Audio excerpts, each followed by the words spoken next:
The first 24 years of my life were destroyed by two men with their own hands. The first was Ethan, my childhood friend. To vent his anger for Vivian Knox, he personally broke my legs, making it impossible for me to ever step onto the figure skating rink again. The second was Adrian Hunt, who saved me from despair. He appeared when I was most helpless and took me away from that painful place.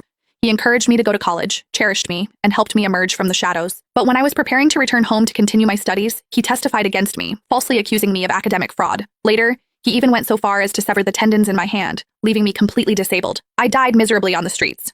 When I opened my eyes again, I was reborn the night before my legs were broken. Arya, tomorrow is my birthday. You must come. Before me, Ethan Shaw spoke the exact same words as in my previous life. I smiled. This time, I won't attend that appointment that would break my legs. I'll watch how they walk into the trap I've set for them. My heart sank like a block of ice, my fingertips slightly numb. Sure enough, he said the same thing as in my previous life, but I wasn't ready to give up. I tried to find an excuse not to go. But I have something.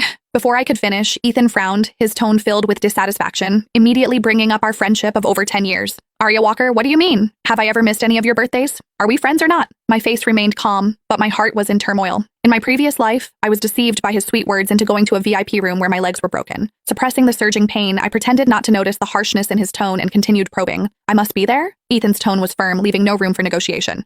Whether you want me as a friend of over 10 years is up to you. I would never forget that in my previous life, after learning my legs were broken, he cut off contact unilaterally.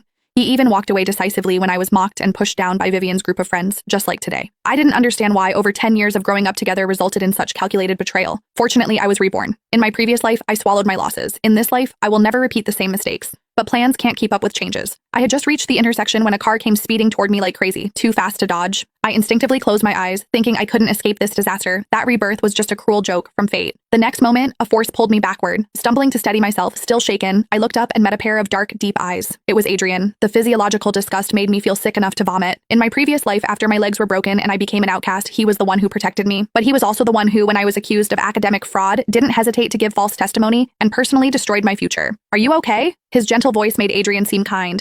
But this time, no longer deceived, I could clearly see the coldness in his eyes.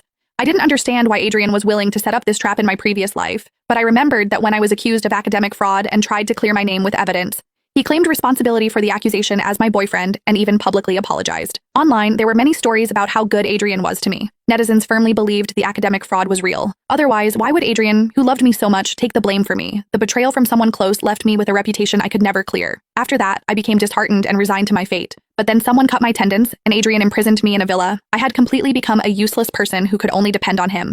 In this new life, I would not only get rid of these two scumbags, but also get revenge.